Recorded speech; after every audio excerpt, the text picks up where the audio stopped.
All right. Hello, everybody, and welcome to another edition of the No Holds Barred Wrestling Podcast.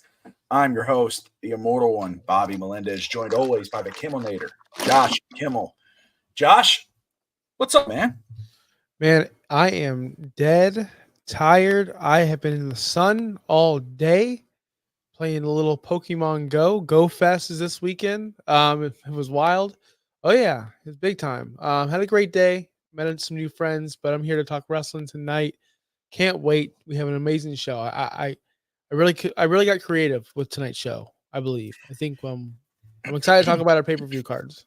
Yes, I am as well. It was a fun way to do it. I'm not gonna lie, it was a crazy week, and I had it set up, and I kept looking at it, and I was like, I'll get to it, and finally I was like, okay, no, I got to do this, and it was a lot harder Yep. than I thought. Um, we'll touch on that. It's what we're doing.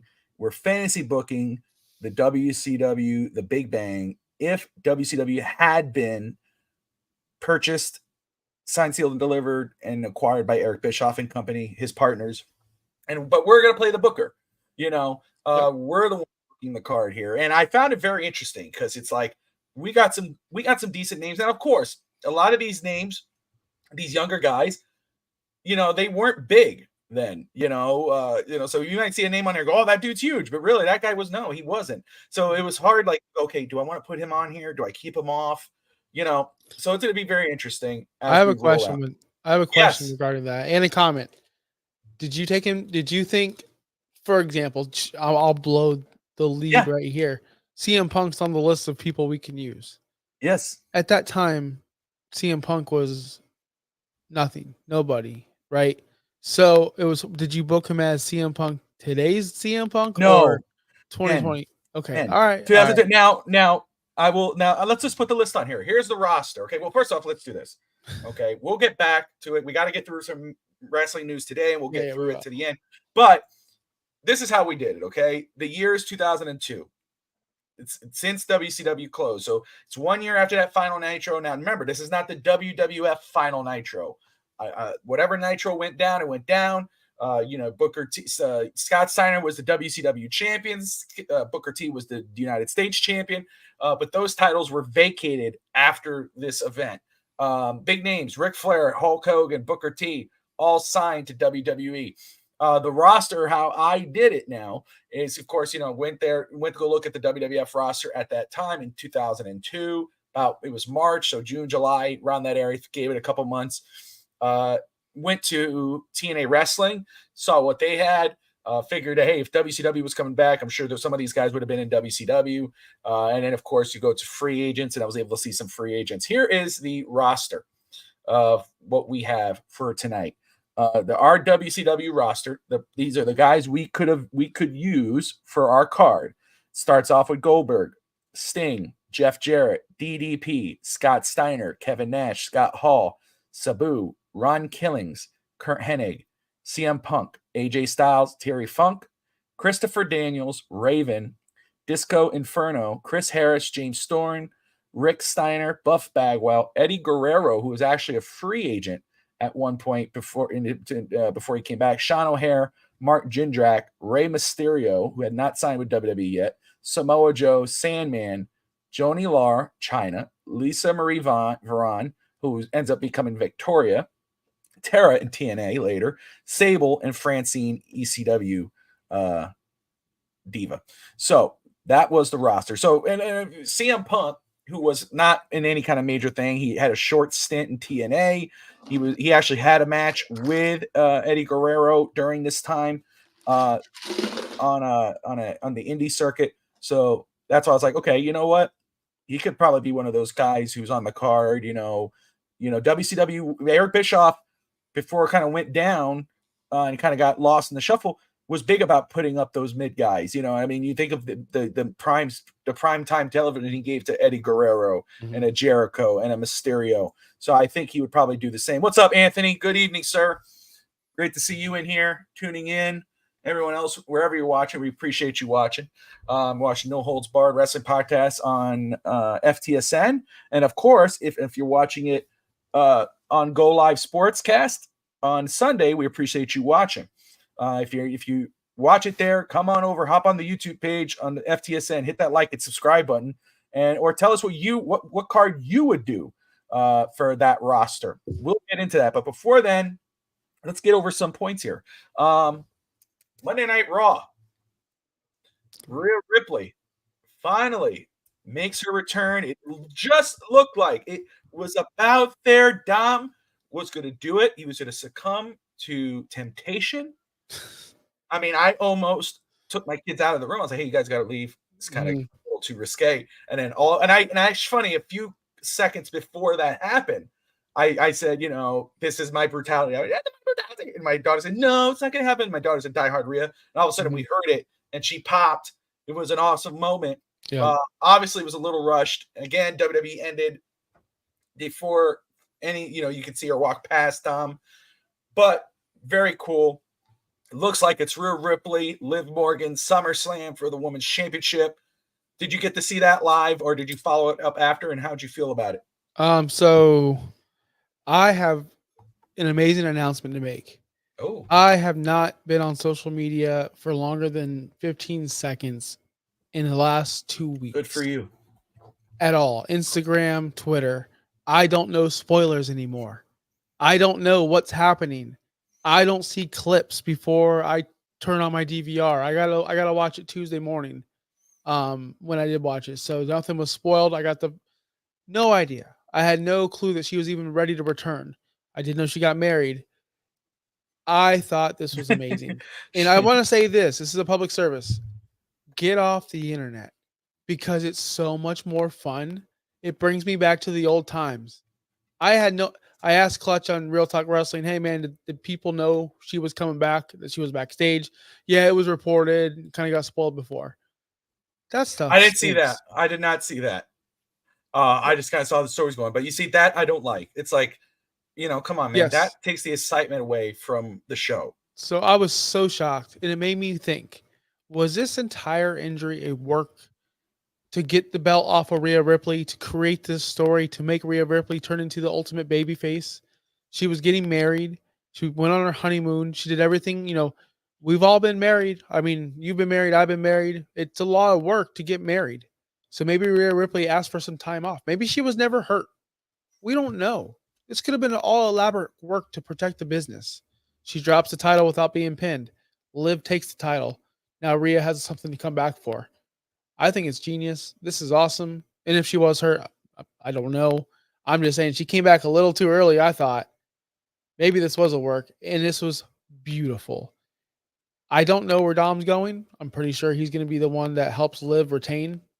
I think Liv's retaining the title at SummerSlam, and Dom's going to be the one to help her because Dom finally pinned his father for the first time ever because of Liv Morgan. And that's more important to Dom than anything else. So I'm excited. I loved it. I'm sure your kids loved it. What about you? You said it was too early. Yeah, no, I like it. I popped for it. I figured she was coming back by SummerSlam. It was getting close to that. As you saw, obviously, or you mentioned, she did get married. I thought if she had gotten married, I thought maybe she would have spent more time just doing that. But again, story-wise, it makes sense for her to make a return right now, and she's one of the biggest stars. But you said it last week that Becky Lynch, Charlotte Flair, Rhea Ripley, those are major names, whether you love them or hate them. Those are big names in the women's division. No one could deny who they are in the business. Mm-hmm. But the women's division is doing just fine. I mean, they got legit, depth in that spot of the roster.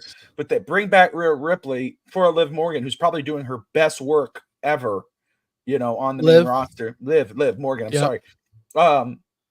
It's exciting. I agree with you.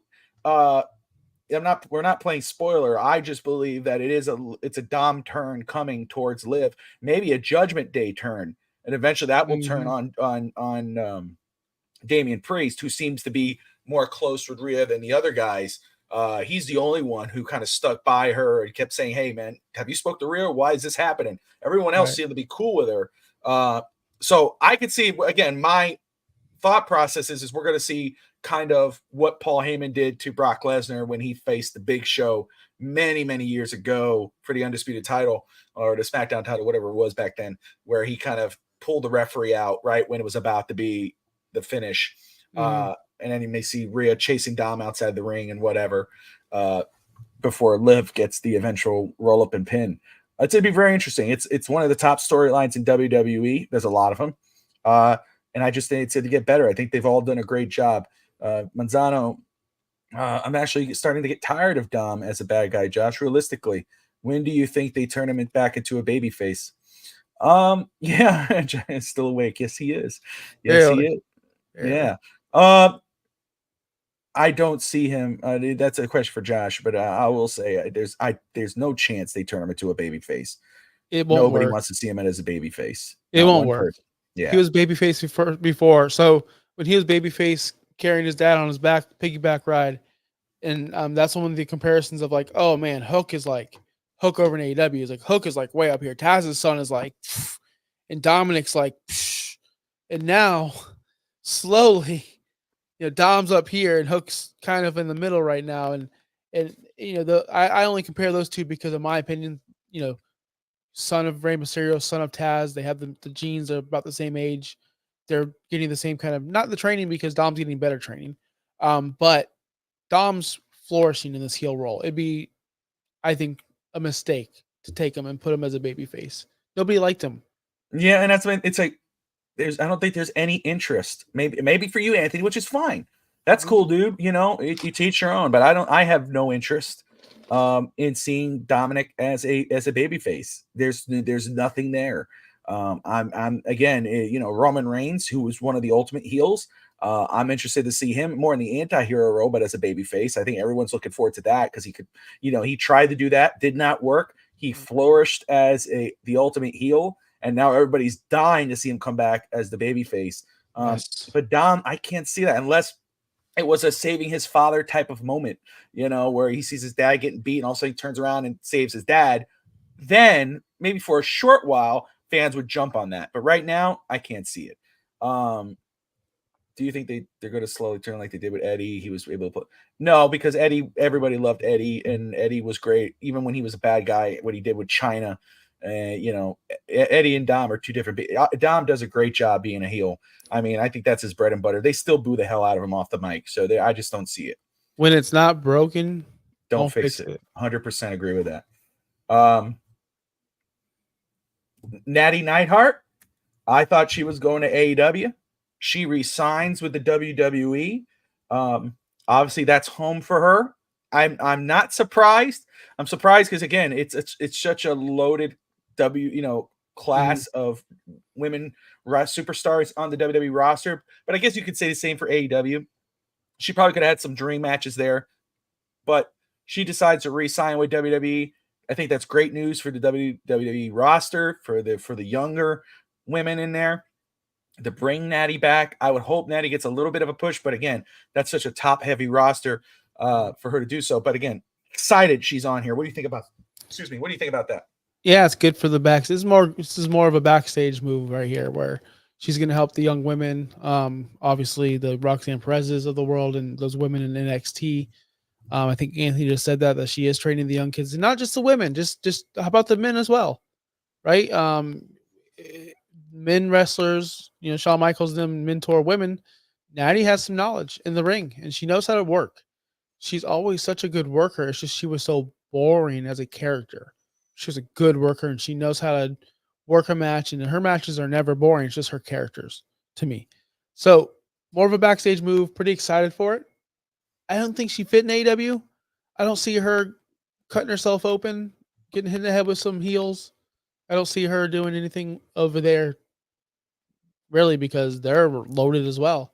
It's hard to push the elder women over there or in WWE. So she's going to be a backstage person, and plus it's a one-way ticket to the Hall of Fame. She's staying there. Why would she go to AEW? She's going to go in the Hall of Fame over there eventually, and you don't want to burn any bridges. Makes 100% sense. Like, think about the guys that went over there already. Adam Copeland and Bryan Danielson. They're already in the WWE Hall of Fame. Yeah. Can't take them out. I mean, you could not recognize them, but they still do. I think that's big. I think wrestlers care about that. Do you think Jericho cares about that? He said he doesn't. I think I read somewhere before he said he does not care if he's in the Hall of Fame. I think he does. I Yeah, I think mean, he does it's too. it's you know I'm not and I love Jericho. I love what he's brought to the business and everything. But come on, we know he That's has that complete. ego to him. He wants to be in the Hall of Fame, and he will be in the Hall of Fame. I think with Triple H in charge, I think that stuff is kind of past that. I don't think they're going to Yeah. hold grudges like they did with Vince McMahon. Um, so he will get that eventually once he is out of AEW. He has a lot of freedom in AEW, obviously. But once he's out of there, and whether it's to hang up the cleats or make one more little run in WWE, he'll get his shot at the WWE Hall of Fame. And he'll say on there when he's having his own little moment, he'll say, this is what I want. We all know that. So yeah, he cares. And I think Natty cares too. And she should. She's Everyone done a should. lot. Yeah. I mean, who would not want to be recognized? I would hope they would do a real Hall of Fame like they do basketball and That'd be so football. cool. That'd be so cool. I mean, To I go would to, love to go there, yeah, Where would you it be? Where would you put it? Connecticut. The WWE Hall of Fame in Connecticut? Yeah, it's where their headquarters is, right? Wouldn't you put it like or would you go, you know what? Like what do you when you think of Well, WWE, so you think of WWE headquarters in Stamford, Connecticut. Anytime someone references them, they go, "Oh, your friends over." Like CM Punk, when he was in AEW, they would say, "Oh, why don't you go crawling back to Stanford?" Right? They would say that all the time to him, and everyone knew that was WWE. Um, so it's a great point. I'm going to go a little further there because obviously you go Connecticut, blah blah blah. I believe like if it was WCW Hall of Fame, Georgia, right? Atlanta, yeah, The South. yep, When I hear other wrestlers talk about WWF, especially the older ones, you think of Hogan and Nash and Hall, and you think anybody, they call WWF New York, up north in New York, Madison Square Garden. I think it would be up in New York. That would make the most sense. Now, if they want to take advantage of the of tourism and everything, you got Disney, you got Universal, you got whatever. Obviously not Orlando, but I would say Tampa because that's where most of those wrestlers live, the NXT, et cetera, et cetera. Tampa would make a lot of sense. But if you had to go between Stanford, I would say it would be New York. I'd go New York City, rent out like they did. Remember WWF New York? Try to do yep. something like that in New York City. Hey, Anthony wants to know about Becky Lynch going to AEW. It's not going to happen. Fans aren't panicking. Well, maybe they are. I'm not on Twitter anymore. But hey, if you're panicking, don't panic. She's not going to AEW. She's not Mercedes Moné. Yeah, she's going to be back in WWE, Anthony. I mean, again, not that we know anything, but her husband is there. That's her home. They're going to pay her she's probably going to get the most money ever. They're going to take care of her. She knows where she's just taking this moment in time. She doesn't need to sign because once she signs that deal, if WWE says, and of course Vince McMahon's not running anymore, and Triple H is more, he knows what it is to be a worker and everything. He knows what it is to be home with a family, etc. But once she signs that deal, she's with WWE. They get, hey, we need you to do an appearance on, with Kelly Ripa or something. She has to go. She has to go late night television. Now she doesn't. She could say, no, I'm a free agent. I don't have to do anything. She's totally free. That's why Seth Rollins is answering for her now in interviews. So she's right now doing her best to live her life. She's earned it. Good for her. I can't see any moment in time her signing with AEW. Here's the only thing I can see.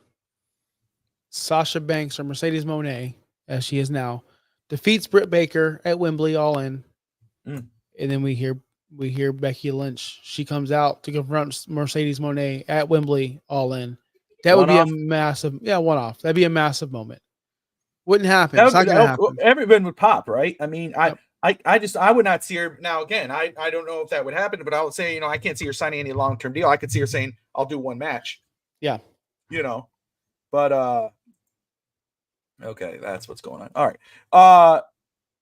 I can see her, more just because of the recent partnership, probably showing up on TNA and doing something there. That or what AJ Styles just did. AJ Styles and Io Sky forgot the name of their promotion they just showed up on. But some in Japan, I believe it was. It wasn't New Japan, it was something else. Can't see the name here, but anyway, I could see that, but no, she'll be back in WWE. Hey man, we're gonna get into SummerSlam very quick, but before that, you wrote me, go watch something. Yeah, why don't you talk to me about that, man? Dude, AEW's been on fire for the past 1 week. They're 2 weeks will be a streak. So if they're if they're really good this week, man, we're rolling. But yeah, they had a great Pro Wrestling Noah. They had a great ending to Dynamite this week. And it actually makes you want to go watch Dynamite next week because they actually had a cliffhanger and a story.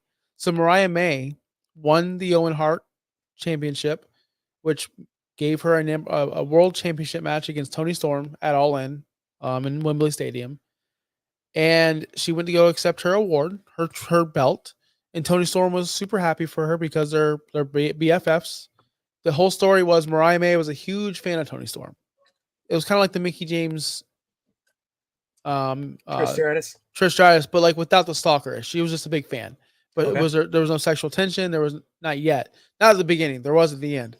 And then they became a big fan, yada yada yada yada yada yada. Then Mariah May wins this tournament and she wants the belt. And she just turned on Tony Storm without any kind of regard. There was nothing that hinted it. It was out of nowhere, and it was brutal. It was probably one of the best endings to an AEW Dynamite since 2020. It was bloody, where blood was needed. I know AEW gets Overboard with their blood, and everyone bleeds. I think Bryan Danielson bled that night earlier in his Owen Cup match, but the brutality of the women's division over there. This isn't the first time that someone's been cut open on the women's side. That's something you don't see much in America. WWE has never done it. I don't remember Trish or Lita or anyone else on that side ever blading or getting busted open the hard way. We've seen Britt Baker do it over in AEW, or the hard way with Thunder Rosa. We've seen Anna Jay and Julia Hart get busted open the hard way. And we saw Tony Storm actually blade and sell her heart out.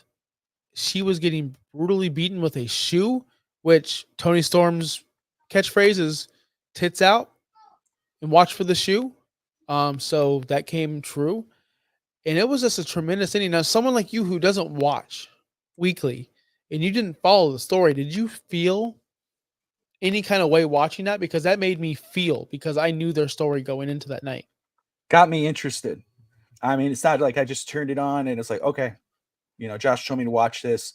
I was familiar what had happened because it was on the wrestling sites, on social media. But I didn't really tune in. But when I finally did, and I watched it from the beginning when she run and Tony Storm ran to the ring and they were all excited and they ran back and they grabbed the belt, just the attack. At first it was just okay, standard, but then you could see the hate. Let me tell you, Mariah May, man, let me tell you something. You could feel it. She seemed like there was actual hate in her face. I mean, she had throwing the guy off the stage, Luther threw him off the stage, through a table, pushed down the referee. Just kept attacking. This Tony Storm, first off, her character growth, what she's been able to do for that, but also just the selling, the acting. I think she put on a clinic for future wrestlers on how to act to show that you're literally. And she's saying, why, what are you doing? What's going on?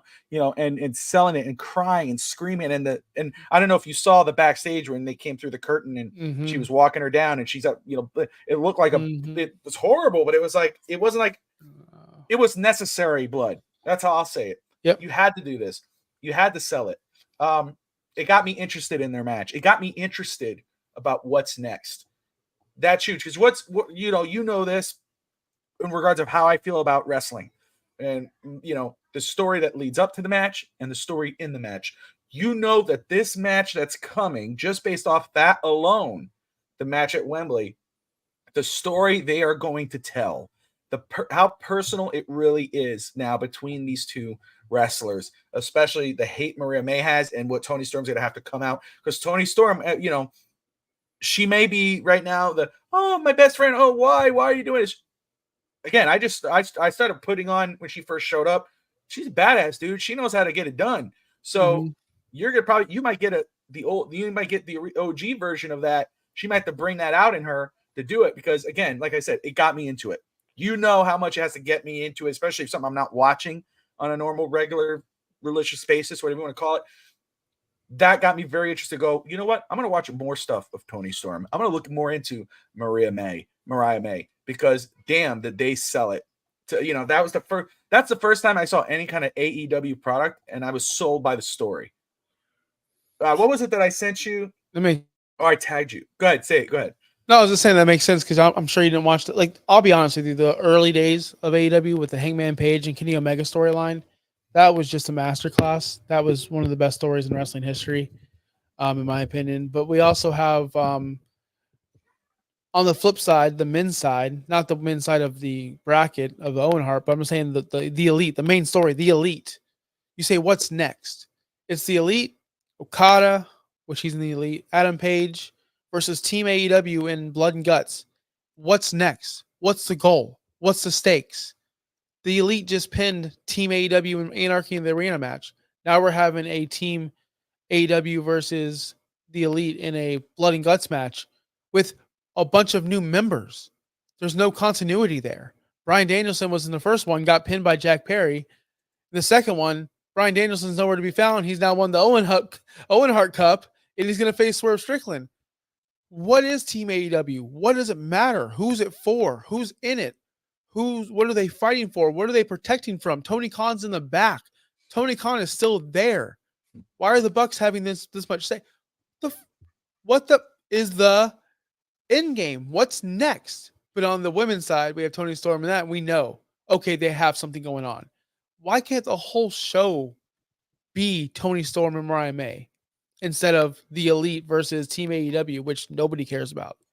It's just so weird how you have one television show where the story is so good here, but over here, it's just a mess. And I just don't get it. Is it certain people and their managers and their backstage producers? Or is Tony Khan really into this elite thing and he's the one driving this? And that's why it sucks so bad. But the good producers, the good storytellers are focusing on them, or focusing on MJF and Will Ospreay, while the whole elite storyline is just complete trash. Like, I don't know how the inner workings of it work. I understand that Tony Khan is the final say so on the stories. I think you're right. I think the money is on that. He's really in on this elite storyline. I would love to know who was the quote unquote producer of that. What happened there? I will say though, I think credit has to go again to Mariah May and Tony Storm, because I believe that would not feel the way it felt or come off the way it came off if their hearts were not in it. To me, it looks like they are totally dedicated to selling this story and making people interested, because I'm very interested to see where this goes.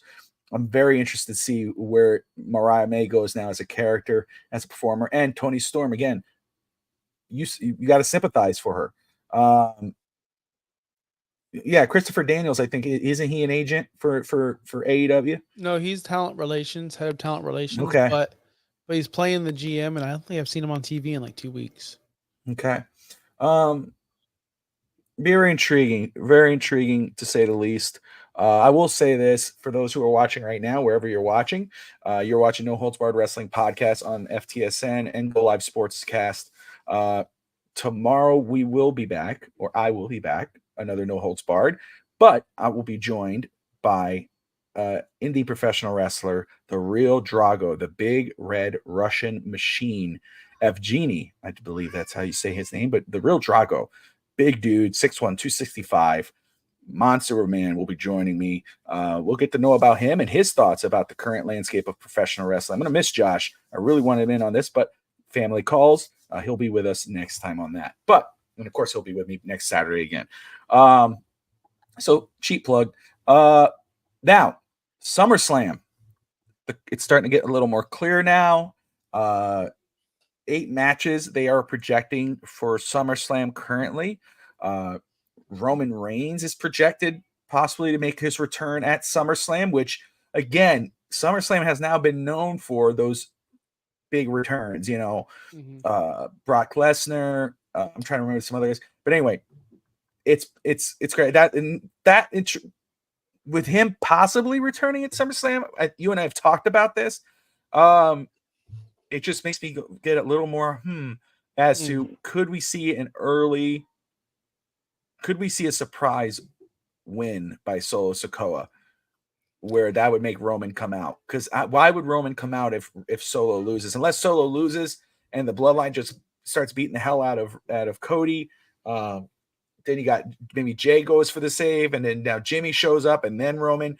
Maybe, I don't know. It's going to be very interesting. It might be overly booked afterwards. But again, exciting to know, exciting to look at. But 8 matches currently. We got possibly Braun Breaker versus Sami Zayn again for the IC title. Dragunov showed up on Raw. Maybe that might be a triple threat. Gunther versus Damian Priest. Rhea Ripley versus Liv Morgan.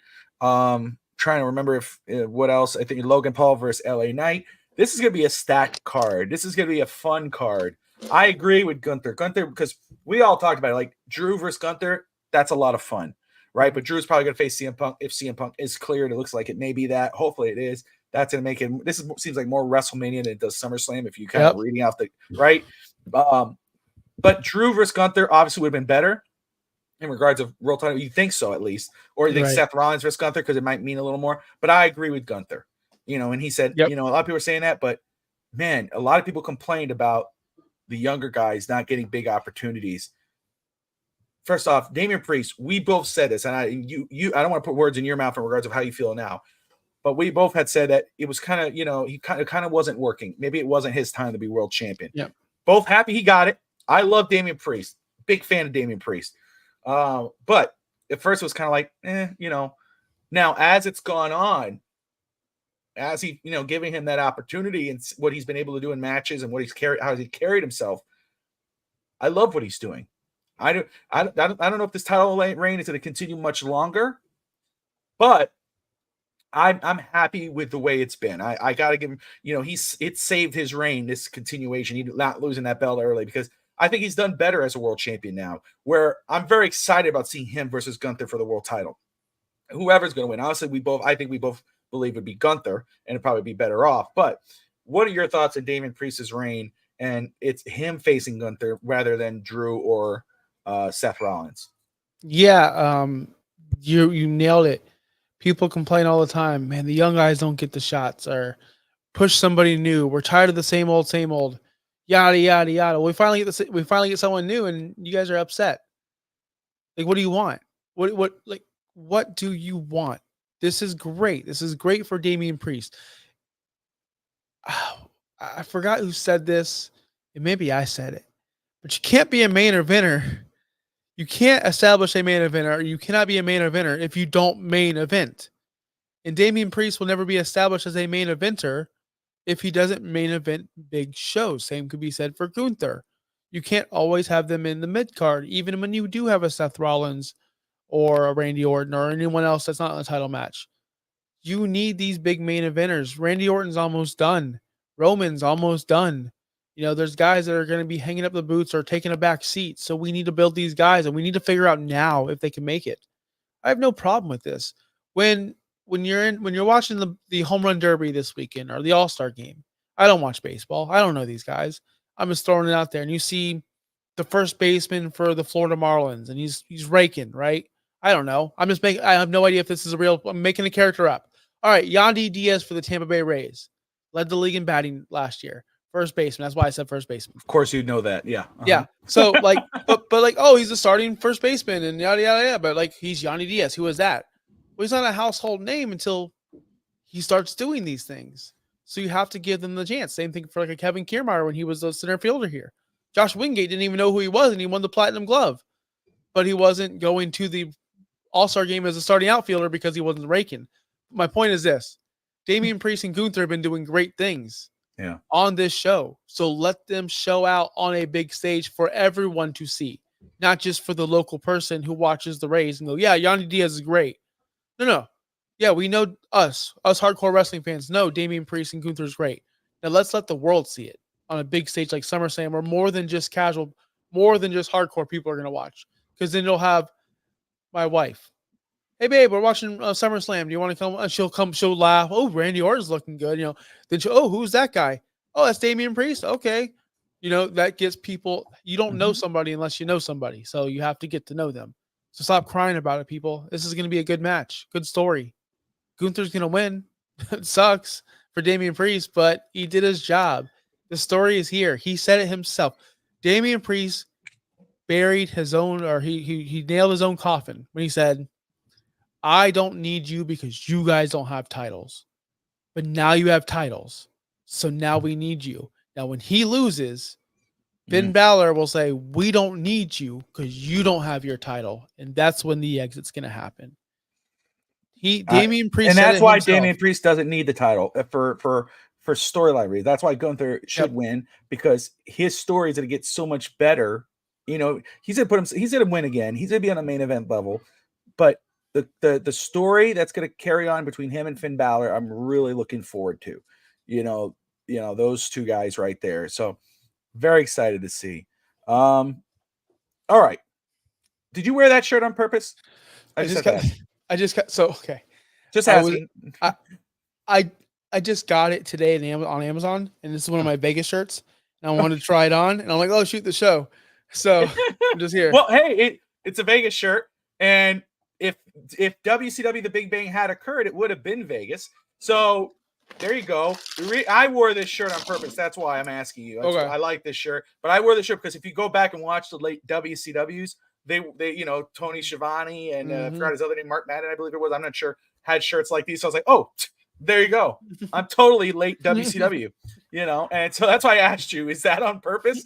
It wasn't, but still, you kind of you got the Booker shirt on. I have my Booker shirt on. Let's do it. You ready? Let's go. All right, man. So Anthony's in the house. We got a couple people watching right now. Appreciate everyone watching. It's going to have to go on Twitter later because Twitter is giving me issues. So I apologize if you were watching on Twitter and it's not working. But that's okay. We'll figure it out. But again, we are doing what this is. We are fantasy booking WCW The Big Bang. If Eric Bischoff and his partners had purchased WCW, Eric Bischoff had said that he was hoping that, that what he was going to do was make WCW go away and then bring it back. So that's kind of a roll into this. So here's the show image here. These are the guys that are involved. There's the logo, The Big Bang. It's a what if episode for No Holds Barred. There's again, here are the rules here. The year is 2002. We've simulated a year later. This is 1 year after the final Nitro. Again, this is not the final Nitro that happened when Shane McMahon appeared and Vince McMahon. No, this was the final Nitro after Eric Bischoff had purchased it. The Scott Steiner and Booker T were the U.S. champion, the world champion. There were cruiserweight tag titles that just got introduced. Those don't exist anymore. The tag titles, everything's vacated, whatever it was. And then again, like that, like I said, the cruiserweight title is not in existence. Big names, Hulk Hogan, Ric Flair, Booker T, currently are signed to WWE in this universe.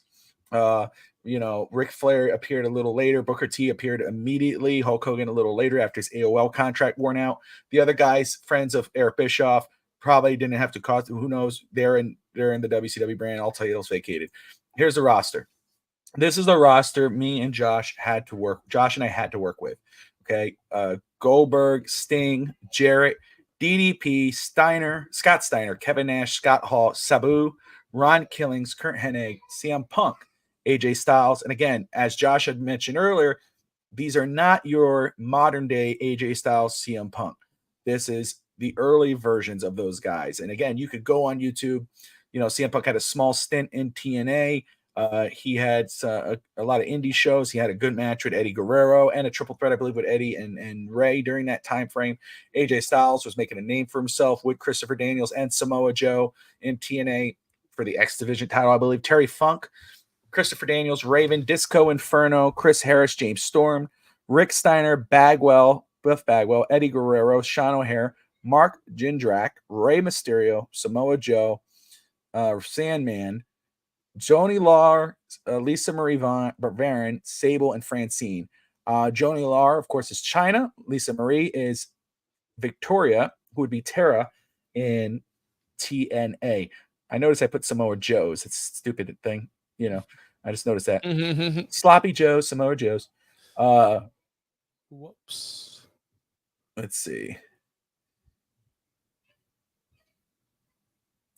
Well, Anthony, let's we go ahead here. Let me go ahead and Josh, about why is it that people put the sole blame on WCW going on Eric Bischoff? We talked about this a couple weeks back, Anthony.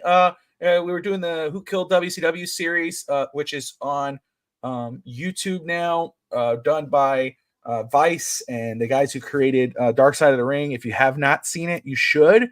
They did an amazing job. Who killed Eric? Who killed it? Why is it put on Eric Bischoff? Or some people believe it, because it's based off what other people believe.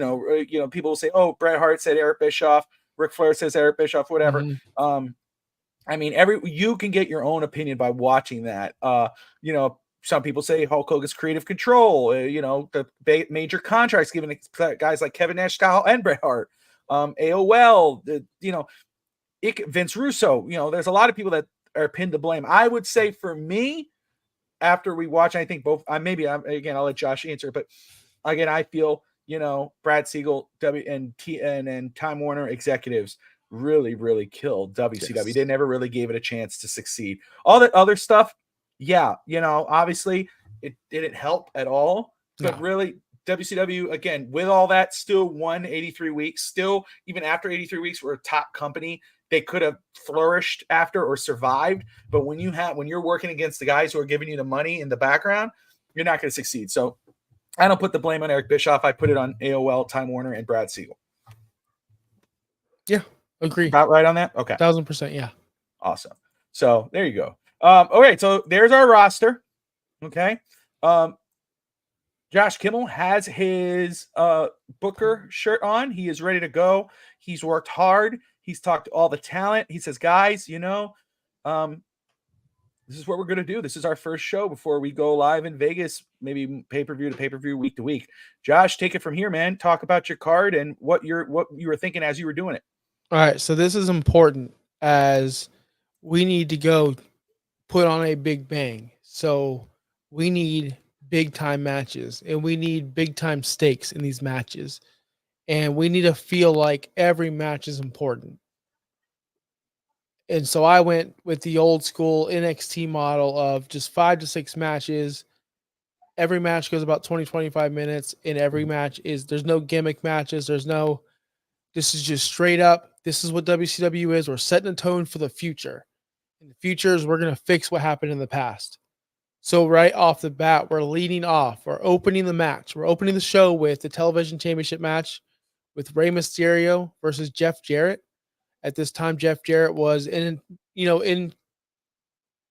contention for the world championship at this point. But Rey Mysterio was coming up. Now, the reason why I left Jeff Jarrett on this mid-card title, people are like, well, he should be in the main event. Like, Jeff Jarrett's a big name.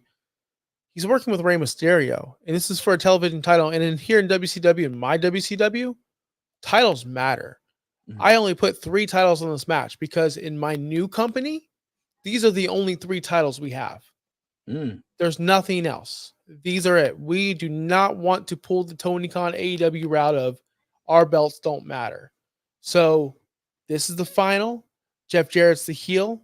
He's calling Rey out, right? He's calling Rey out for wearing a mask, being a coward, right?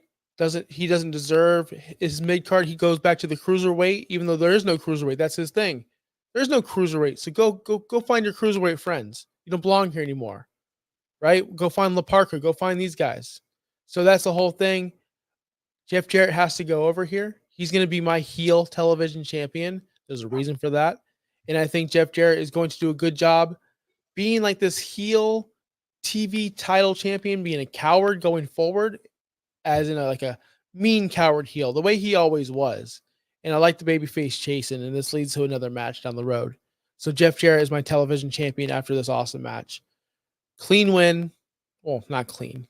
There's no interference in none of my matches. All right. So Jeff Jarrett goes over. Are we doing that, Bobby? Am I telling you the winners right off the bat? Yeah, absolutely. Go for it. All right, perfect. Yeah. Second match, we have a WCW tag team champion. We're getting the Steiners back together. Now, this isn't the Steiners of the old. They're not wearing the unitards and the headgear. They're in their characters now. We got Big Papa Pump. We got he thinks he's got this whatever armor on his head. But they're like an odd couple. They're trying to reconnect. Hey, brother, like, where do we fit in this world? Well, we only got each other now. They kind of still don't like each other, but they know they need each other to survive in this company. They're looking around, all their friends are gone. They only got each other, so you might as well go back to family. They go against Sabu and Raven, kind of like an ECW extreme tag team. I don't know why I threw them together. I just thought that would be fun. Interesting. Yeah, man. It'd be very, very, very cool to see these, like, Sabu is extreme and can't be controlled, and Raven's like, I don't care, bro. Right? You know, he always knew his attitude. I think the Steiners have to win this one, my opinion. Steiners are my world tag team champions. Sabu and Raven are the heels. Where Steiners are like a comedy act, but like a real, like kind of like Baron Corbin and Braun Breaker, how they like kind of are an odd couple, but they got along because they were close. I like that vibe. Then we have Eddie Guerrero versus Scott Hall. I booked this match for one reason. Scott Hall's the heel, Eddie's the babyface. I'll never forget the moment where Eddie Guerrero threw a coffee on himself and was basically telling Eric Bischoff to go shove it because he wasn't getting the opportunities. So this is a big chance for Eddie. This isn't even for ratings, this isn't even for the show. This is for me as a booker going, Eddie, I believe in you. And you're going against my top talent, Scott Hall. So go put on a show. Scott's gonna beat you. He's gonna hit you with that razor's edge. He's gonna pin you 1, 2, 3, but you're in the big leagues now. So show me what you can do moving after this match. So that's why I booked this match. It's just a strictly grudge match. This is where it gets sentimental to me. It's Icon versus the fan favorite, the people's champion. I label this as dream match. They're both baby faces. They're fighting for, who is the icon of WCW moving forward? Who is I'm the people's champion of this company. Well, I'm the Icon Sting. I think this would be a great match for anyone to watch. Sting goes over. There's not really much to say here. They shake hands at the end. They're both baby faces. They move their separate ways. And this is where we fix our mistake we made years ago. This is where we get it right. This is where the WCW Heavyweight Championship is on the line. We got Kevin Nash versus Goldberg in the rematch from Starrcade. And this is where we take WCW where it was going, and they went off track, and we put it back on. Kevin Nash jackknifes Goldberg. 1, 2, 3. Beats him clean. The way it should be, the way it should have been. I'm okay with Goldberg streak ending. I've said that on the show before. But it's got to be clean.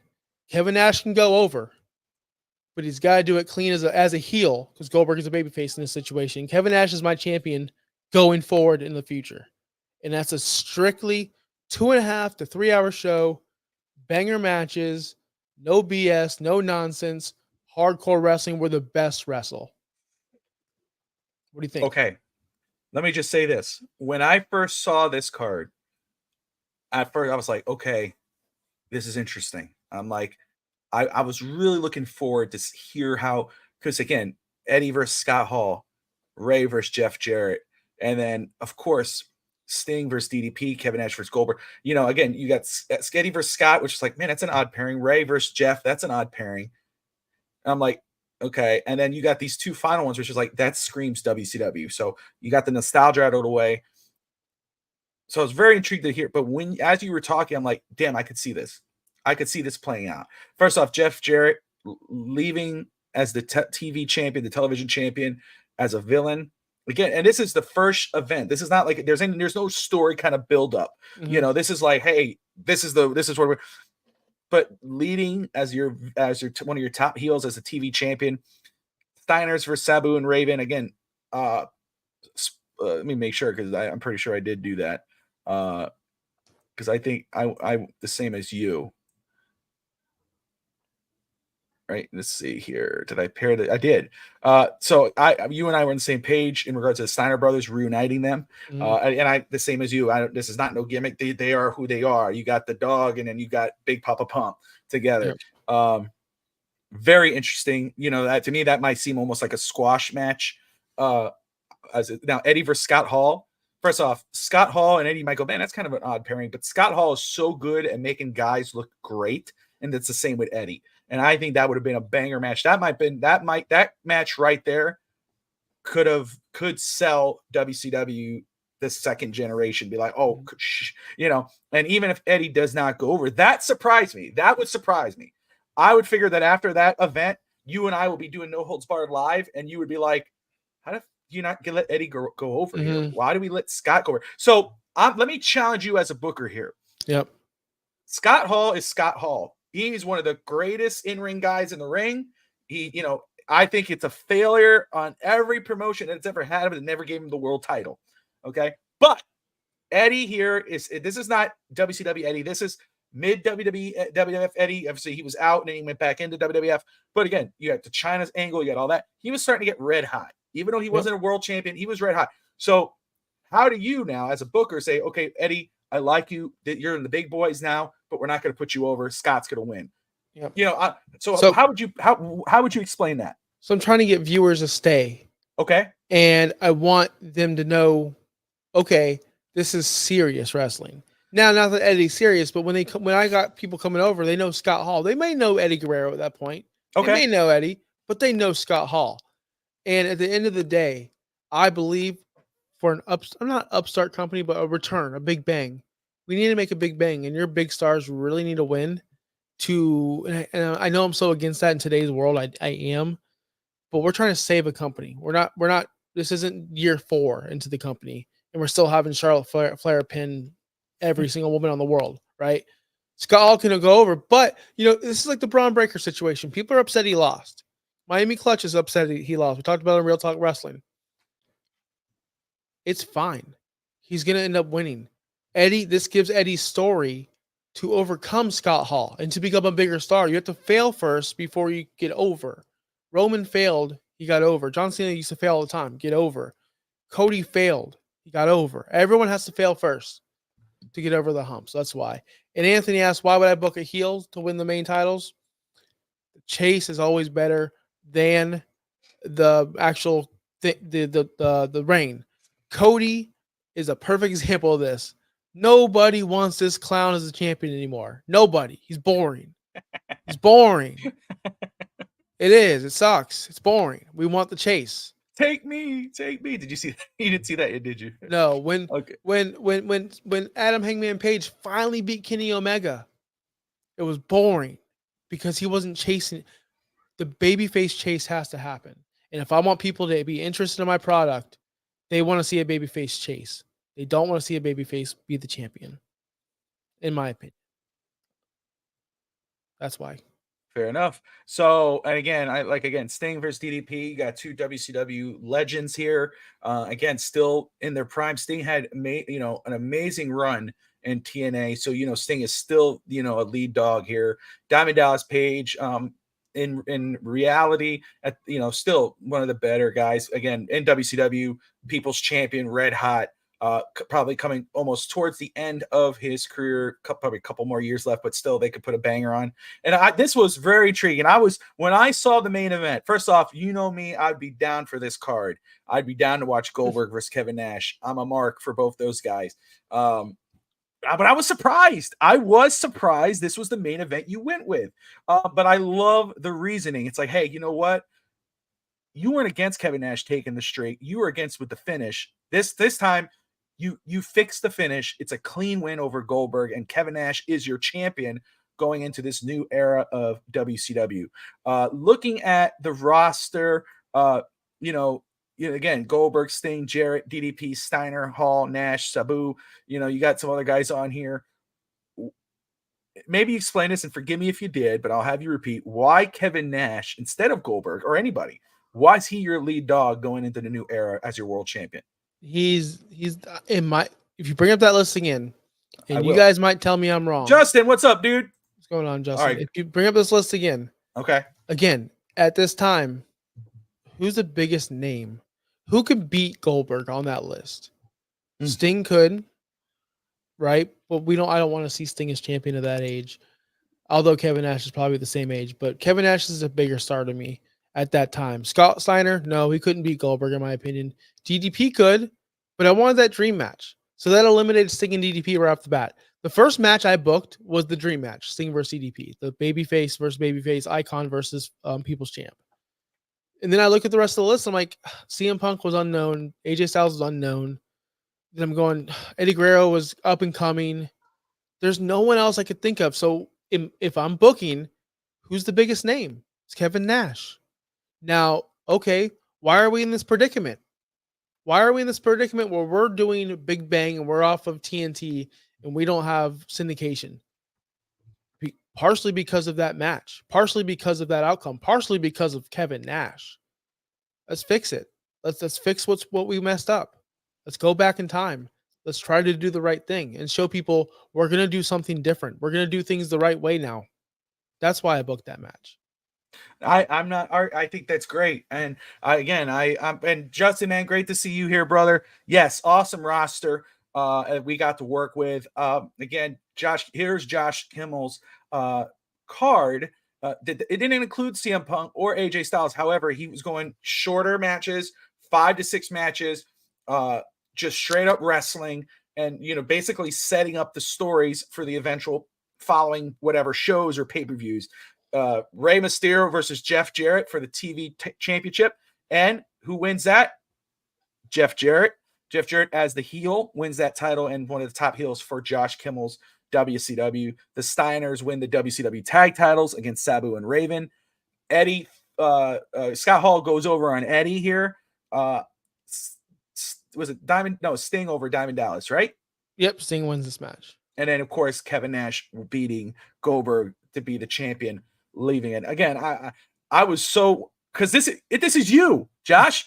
I expected you to freaking Rey Mysterio versus Goldberg for the world title. Ray going. I was like, I cannot wait to see how this card plays out. So when the speaker of the little man, the advocate for the little guy, for this card to come out, I was like, first of all, I was going like this. I'm proud of you. I'm proud of you because but it's true though. It's yes. If this was 2 years in and your company is fine, now we can start putting over these other guys because it's not going to hurt us. Where if you're starting just out, you got to go with the names because that's what's going to keep the regular day fan to say, okay, Kevin Nash is champion. If you put the belt on a Buff Bagwell, who was a red hot back in the day, it's like, do I really want to watch, or would I rather watch Stone Cold Steve Austin or Triple H on WWF, or would I see Buff Bagwell as the champion? No, I'd rather see Kevin Nash or whomever be the champion on the following brand. So very intriguing, man. I'm proud of you, dude. This was fun. That was fun. Now it's funny because I know you bitch a lot about AEW. I didn't do 10 or 12 matches. I did do 8 for mine. So mine's is a little over, and I did add a special appearance. All right. So going back to, here's our roster, so everybody remembers. And not everyone was on the card, just as Josh's. More people were on the card for me, obviously, with 8 matches. But I kind of went with, obviously we saw what they were able to do at that time frame. We know what Sabu and these guys can do. We know what Christopher Daniels, AJ Styles, and company were able to do. So I was like, man, I want to show for my WCW was, yes, you're still going to get some of the nostalgic. You're still going to get your WCW brand, but you're also going to see a new age. You're going to want to watch WCW. You're going to want to see these new guys. You're going to want to see this new type of wrestling. Obviously stories are going to matter, but as we've both said, there was no before. This is straight up, hey, this is our card. This is the new WCW. Watch next week for the following stuff. So here's my card. All right. It starts off. Now, again, you're looking at this and you're going, that's a lot. All right.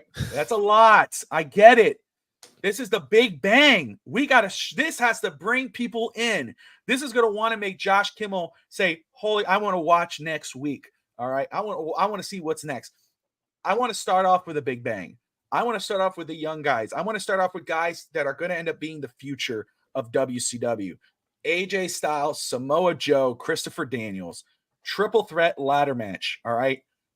I know you were saying, no gimmicks, whatever, but a ladder in this match with these 3 guys is going to show their true talent and they're going to draw people in. It's going to start off with a banger. I almost started with kind of like the regulars, and, kind of do like maybe some of the, Buff Bagwell, whatever. And I was like, no, it has to start off with a younger guys show. It shows these are the guys we're going to be featuring. This is the first match.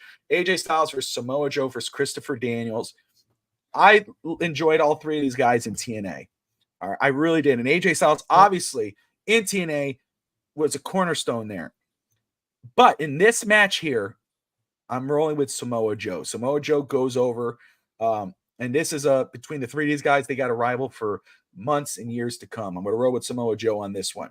Now, WCW, towards the end, and even TNA, et cetera, WWE was the only one that had a good plethora of divas, but they were just divas. You got Stacey Keibler, Tori Wilson, et cetera. There was nobody there.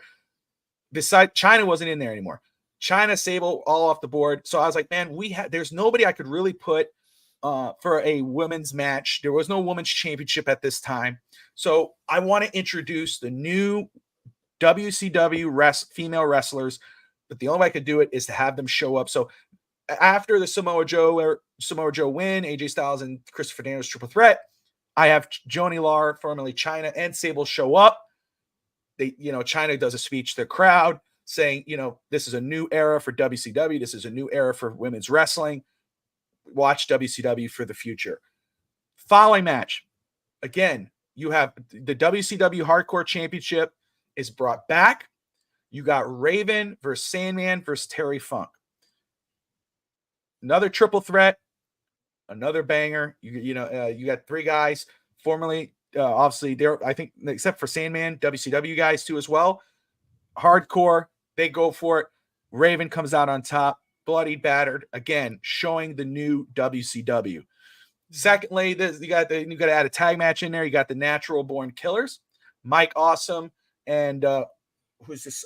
Sean Stasiak versus the Steiner Brothers. The Steiner Brothers go over. I did pair the Steiner Brothers up. My goal was to bring back the tag team division, the strength of the tag team division. All right. And I wasn't trying to throw, whatever together. I was saying I want to be able to get these guys out there. Obviously, Booker T's in WWE. He's in WWE by this point. Can't bring back the Harlem Heat. And if I had Booker T there, he'd be in the main event. Stevie Ray, he's not here yet. Eventually, maybe he comes back. I don't know, but it's not here. But the Steiner Brothers versus the Natural Born Killers, Steiners go over. Then, I'm with you. Eddie, you're back. I want to push you. All right. You got CM Punk red hot, in the Indies and TNA, whatever he did there. He's here. We got to show him. But Eddie's going over here, and I want Eddie to come off strong because he's going to be involved in those WCW, not the Cruiserweight. He's going to be involved in the United States title. He's going to be involved eventually in the Heavyweight Championship down the line. But this here is to basically show Eddie is coming on to be one of the top guys in WCW. Put himself over. He's going to have a good match with CM Punk, but he's going to go over on CM Punk. Now, Cruiserweight Championship, Rey Mysterio versus Sabu.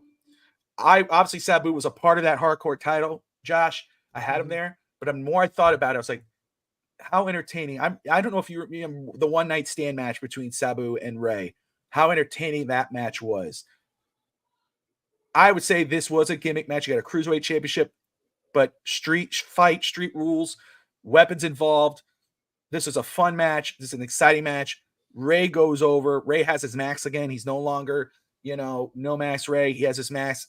He's almost close to that WWE version of Rey at this point, but he goes over on there. That's the way I thought about it, Justin. I think, again, I love that match. I'm forgetting who Mike Awesome went against in One Night Stand, but they had almost a show stealer. But the Sabu versus Rey match, I love that match. That was a great match, and I think it would draw people in to WCW once they saw that fight go down for the Cruiserweight title.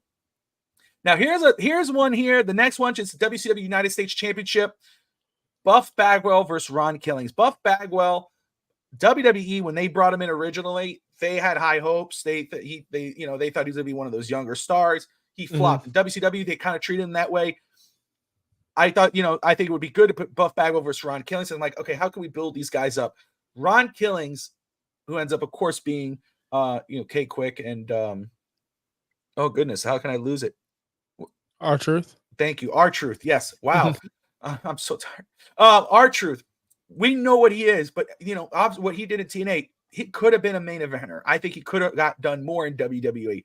Here, he does more in this WCW. He goes over on Buff Bagwell on this card. He wins the United States Championship, and he is he will set himself up on good matches, pairing him up with Eddie Guerrero and so forth as we go on. Here's the WCW Tag Championship. James Storm and Chris Harris, the America's Most Wanted, the Young Gun Tag Team, versus old school WCW, the Outsiders. This was tough. You have the guys who know better. They know what they're doing. I had America Most Wanted go over on this one. They sneak a win over the Outsiders. And then you got yourself the young tag team pulling it off. And eventually, of course, you can have another feud, them feuding for the next month or so for those titles. But eventually, Kevin Nash, Scott Hall, they got bigger plans. They got bigger things to do. Yep. Kevin Nash eventually is going to be in that title picture. Moving on to the main event. Jeff Jarrett, Goldberg, DDP, and Sting. I had it for a while as a one-on-one. Made a lot of sense to do that. Mm-hmm. But the more I thought about it, the more it's like, I got to end with a banger. I got to end with the mainstays of WCW. And it's funny how you were talking about Jeff Jarrett at the beginning and the start of your card as a TV champion. It's kind of how I figured for this one here. Jeff Jarrett, even though I know a lot of people say he signed himself to win TNA, blah, blah, blah, blah, blah. Yep. As a TNA world champion, as a heel, he was one of the better guys out there. He was one of the best heels. So as good. A world champion, right? The feuds he was able to have. That's my mindset here. I mean, you have 3 believable champions here in DDP, Goldberg, and Sting. You could go with any one of these guys to go over. DDP with a sneaking Diamond Cutter, 1, 2, 3. Goldberg, yep. Spear, whatever. Sting. I don't know who would pick Jeff Jarrett to win this match, but I do as the booker. I would book Jeff Jarrett to go over. Ooh. He goes over in this match, and he is your heel WCW champion for the new era. And I'm talking about a reign as like what he was able to do in TNA, where you have the Jarrett versus Sting. He has a group, whatever that group is. Goldberg versus Jeff Jarrett, and again, and he could be able to put over these younger guys so they could start building new reigns. That's how I would wrap this up, with Jeff Jarrett going on top. Maybe someone new is introduced. Maybe someone we didn't put up on this show. Maybe he comes out and assists Jeff Jarrett, but Jeff Jarrett pulls this off, wins, and you finish with Jeff Jarrett holding up the new WCW World Heavyweight Championship to go over and lead your new era of WCW. There it is. That is really well thought out. Okay. I really liked everything. There's not almost Jeff Jarrett winning was kind of weird. Let me ask you this. Yeah. I don't hate it though. Don't hate it because it's totally believable at that time. We get people in the chat saying, well, Eddie was this character at this time. Listen, Anthony, guys in the chat, this is our show. Eddie, I'm not catering. Something that the people need to do now, WWE and AEW. WWE doesn't cater to the AEW fans for a reason, because that world doesn't exist in the WWE. So when Eddie comes back, we're not talking WWE Eddie. We're talking right now WCW. And the last time WCW people saw him on WCW television, he was an underrated talent who was being underutilized. So that's why I'm bringing him back like that. Okay, now back to you and your triple threat ladder match. I have to ask this question, not criticizing, asking. What are they wrestling for? What is the object they're pulling? What's the end goal for them? What is the winner? That's a great question. I thought about that as well. And I didn't add that in there. I obviously am not going to do X Division title, not like that. That wasn't WCW and whatever. This is that's a chance for. It's a great question. Again, I had something in there, and I didn't put it there. It's just a chance at a championship. Roll with that. It's a chance at a championship. Again, I just thought about the ladder. And of course, yeah, I just think what they could do with that ladder. But no, it's a great question, and I thought about that, but I was like, I can't put them in a title match. There's no title I could put in there at this time that would make sense for either of them. let's say a chance at a championship of their choosing, maybe the mid cards. Can I propose something as a Go booker? for it. I got my booker shirt. So people don't know these people. They're new. They're new to WCW brand. WCW contracts up there. The winner gets signed per storyline. Ooh, okay.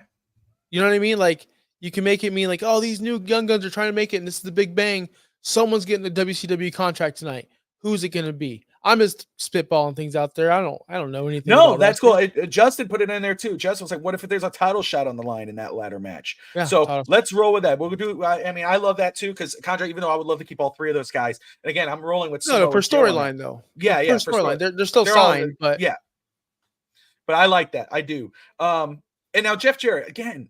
I'm not gonna lie to you. I was leading towards Sting or DDP. I wasn't going towards Goldberg on this, and it's not a knock on Goldberg because we know he is the main attraction. yep. He would sell whatever. But you keep saying it, and you're right on. The title chase is better than the defense. Mm-hmm. Having a heel as a champion is better. I did not want to put DDP in that heel role. There was 3 faces, and 1 heel in that match. Nobody, because that's what he says. So that's a little weird. How's it? Nobody would say, looking at that, going, Jeff Jarrett's going over. I was leaning towards Sting and DDP. I was like, man, DDP could hit that cutter 1, 2, 3. You're going with the people's champion, or Sting hit puts everybody's out of the ring, puts the sharpshooter, Scorpion Deathlock, tap out, wins, and he is your champion because Sting again. Even it's not like he's some old guy here. Sting still has a monster run left in him. He did it in TNA, so you could still use that Sting.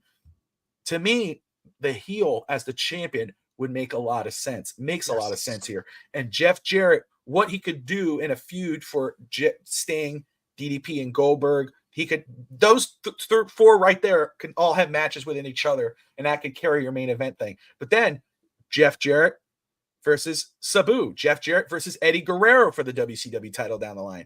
Mm-hmm. Rey Mysterio versus Jeff Jarrett. You got AJ Styles, Samoa Joe later down the line. We know those guys are going to grow and be something. That's kind of how I was thinking about it. It's like, I like Jeff Jarrett a lot. I'm a fan of his. I love the work that he did.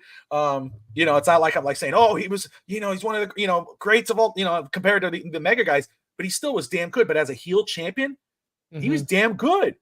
So I'm looking to get that heel champion. And again, you go, well, he's your world champion. How is he now? Kevin Nash makes a lot of sense, right? In your story, he's leading the way. He's your guy. I'm hoping that these back end guys help bring in the brand, and Jeff Jarrett can kind of open the door for those other guys. See, in a perfect world, Hollywood Hogan, not with creative control, Hollywood Hogan, the villain, would be amazing in this spot if he could put, obviously because he has to go over in a few, but he could put over a lot of the good faces and build up young guys because he's so hated. Hulk Hogan versus whatever, but Hogan's not in this story. No. He's in WWE right now. He's back in red and yellow. He's winning the Undisputed, whatever. Jeff Jarrett is here. So in this, Jarrett's going to take that role of hated villain. He's cocky, Love it. That's the way I'm going. What's up, Shah Sun? Appreciate you watching. WCW died because they never created anything cool. Well, hopefully we did. Hopefully you liked what we were able to do. Let me read some of the comments. I apologize if I missed anything here. Let's see. Who is the baby face and who is the bad guy in that tag team title match, Bobby? So the outsiders are going to be the heels in this match, and the cool guy heels like they used to, which, obviously we know Big Show did not like, Paul White did not like, a lot of guys didn't like, but America's Most Wanted, they're the younger guys. They're cool. They got the hats, they got the cowboy hats, all this. We're the outsiders. They're the vets. They're the again, they don't really need the tag titles as well, carrying on, but they're doing they're looking at these guys going, yep. And then they get they lost sneaky, they look like they were going to win 1, 2, 3, holy crap, and moves on. But yeah, I would say the America's Most Wanted are the baby faces here. But yeah, man, I got to say, I'm going to be very honest. I really enjoyed doing this. This Bang Bang event, it made me nostalgic. It made me go, damn, what if this would have been so freaking cool? Eddie Guerrero, Anthony asked that earlier. What Eddie are you guys booking at this? Is he already like the cheating and No, he is the Latino Heat, almost the Latino Heat character. At that point, I don't think he was there yet. I think when he came, no, this was after, because China was no longer with the WWE at this point. So this is Latino Heat Eddie, and he's still Eddie Guerrero. You don't have to change his name. Jolie Lar, she changes her name. And again, I think that helps too with the WCW. I wanted to add that in there. I hated that there was no really good women wrestlers available, but I think starting to introduce them and maybe finding some later on to kind of start bringing them in later would help.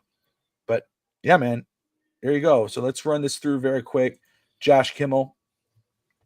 His is Rey Mysterio versus. Well, go ahead, Josh. Just run it by very quick, man. Rey Mysterio versus Jeff Jarrett for the television championship. The Steiners versus Sabu and Raven for the WCW World Tag Team Championship. Eddie Guerrero versus Scott Hall in a grudge match. Sting versus Diamond Dallas Page in a dream match. And of course, the WCW Heavyweight Championship, where we fix everything. Kevin Nash versus Goldberg. Kevin Nash going over. Yep. Sting going over. Scott Hall, the Steiners, and Jeff Jarrett as your villain television champion, which again I love because it's kind of the same concept, right? Yep. I mean, it's the same kind of concept. He's your villain, and it's the same way. Again, I love when you limited the titles, and the reason why you limited them, you make them mean something. Kind of, my mindset has to mean something. That's why I put the guys I did. I think the United States title, you could have put one of the bigger names out there, but again, I'm using the United States title to build the guy up. Yep. Kind of like the IC championship for WWE in years past, where you put a guy on the IC title and he's supposed to be your next big thing. Kind of how I'm treating the United States title here with Ron Killings going over. So run it by very quick. For me, it starts off the triple threat ladder match for a chance at a title in WCW. AJ Styles versus Samoa Joe, Christopher Daniels, Samoa Joe going over. The women's division is rebirth in WCW with the signings of Joanie Laurer, formerly Chyna, and Sable. WCW hardcore title on the line between Raven, Sandman, and Terry Funk. Raven going over. Natural Born Killers versus the Steiner brothers. Steiners go over on this one. Eddie Guerrero versus CM Punk. Eddie going over strong. It's a good match. Again, Eddie goes over because we're going to push Eddie to get up the card and into that main event level. Street fight, hardcore rules, cruiserweight championship on the line. Sabu versus Ray. Ray goes over. Got the United States championship on the line. Buff the Stuff Bagwell versus Ron Killings. Yeah. Killings going over on the U.S. title. WCW championship, tag team championship, Outsiders, the heels. The anti-hero is there. Cool guys versus America's Most Wanted, Chris Harris, and I'm always forgetting names. James Storm and Chris Harris, America's Most Wanted, go over, pull it off on the WCW vets, and they win the tag team titles, setting up a strong tag team division. And then again, finally, the main event of the evening, fatal four-way, Goldberg versus DDP, Jeff Jarrett, and Sting. Jeff Jarrett, the heel, winning the WCW World Heavyweight title. No, Vince Russo is not writing this show. I did, but I plan to do it better. Jeff Jarrett wins the WCW championship, and he will reign as the top heel in the company and will be putting up in big main events and eventually putting over the younger guys. Love it. Yeah. This is fun. This was yeah, dude. Maybe we'll do this once in a while. What if? We'll have these saved up. Maybe we'll do something. Who knows? But these what if episodes. We have other things we could do what ifs on. But anywho, again, we're not done. Tomorrow I'll be back tomorrow, 11 a.m. Eastern time. I'll have the big red Russian machine, the real Drago, with me on a one-on-one interview. I'll go one-on-one with the big red Russian machine. That's how I want to say it. I'm going one-on-one with the real Drago tomorrow morning. So join us there. Josh, sir, I know you're tired. Any final thoughts before we wrap this up? Man, what a week of wrestling. I'll say it. Say it once, say it again. No, on Real Talk Wrestling. What a time to be alive. Both shows are spectacular right now. The women are being spectacular. Guys, wrestling is great. Whether you root for WWE, AEW, Stardom, New Japan, Noah, whoever. It's great. That's all I got to say. There you go. All right, guys, we appreciate you all tuning in. If with that roster, with our cards, first off, tell us about our cards. Did you like them? Did you hate them? Could you have gone any other way? And with the roster that we have set there, hey, make up your own cards. Put in the comments below on YouTube what you think, what you would have done if you were the booker of that roster. Like, subscribe, and share the show. We appreciate you. We'll see you all next week. Well, I'll see you tomorrow. Josh and I will see you next Saturday. Peace.